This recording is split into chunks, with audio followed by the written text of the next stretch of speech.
What's up, guys? I'm Paul. This is Pauline Theology's Daily Devo as we're going through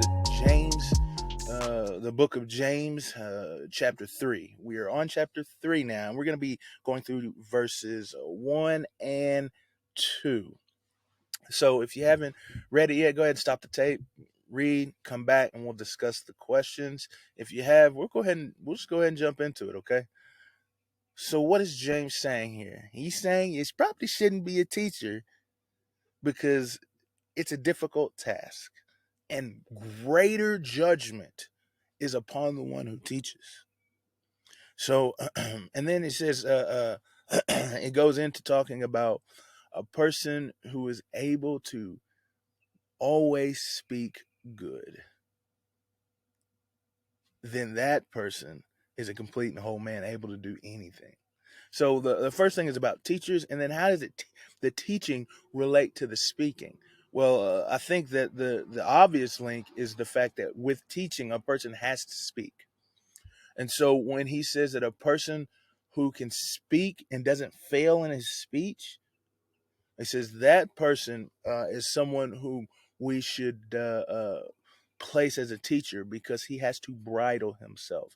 And if he bridles his tongue, he's able to bridle his whole body.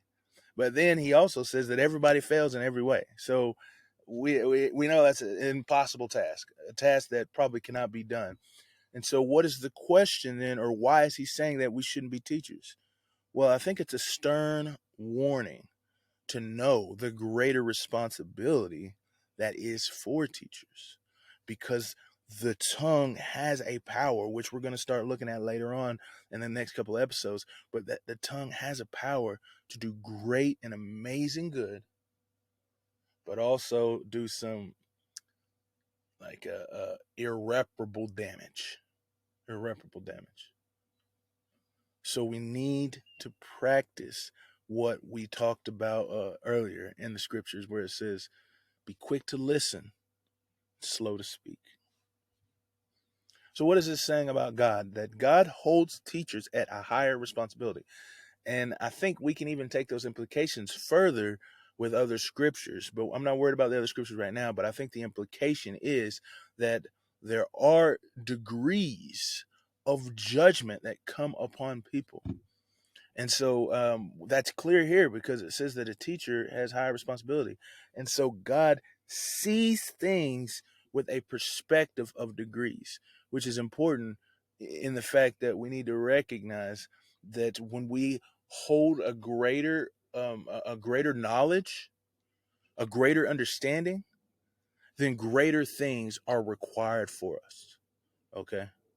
I think that's important for us to realize, and we'll talk about that in the application. What does it say about man?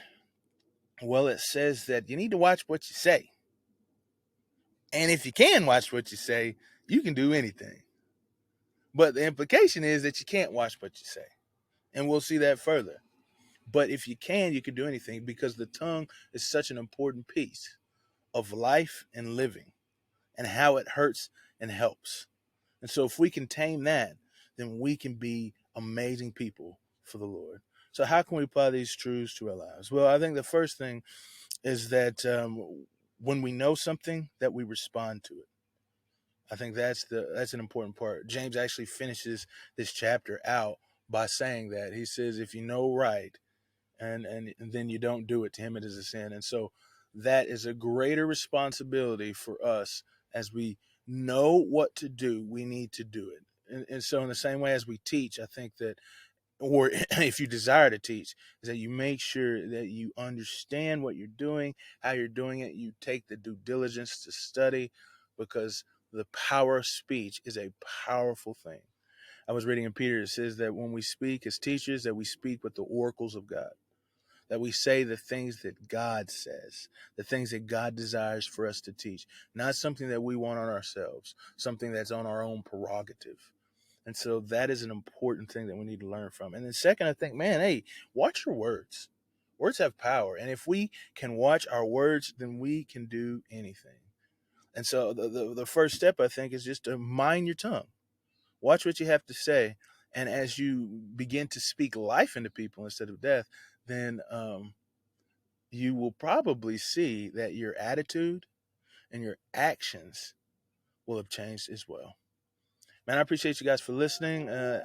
Let's continue on through James, man. It's been a good book. All right, guys. I'll see you in the next episode.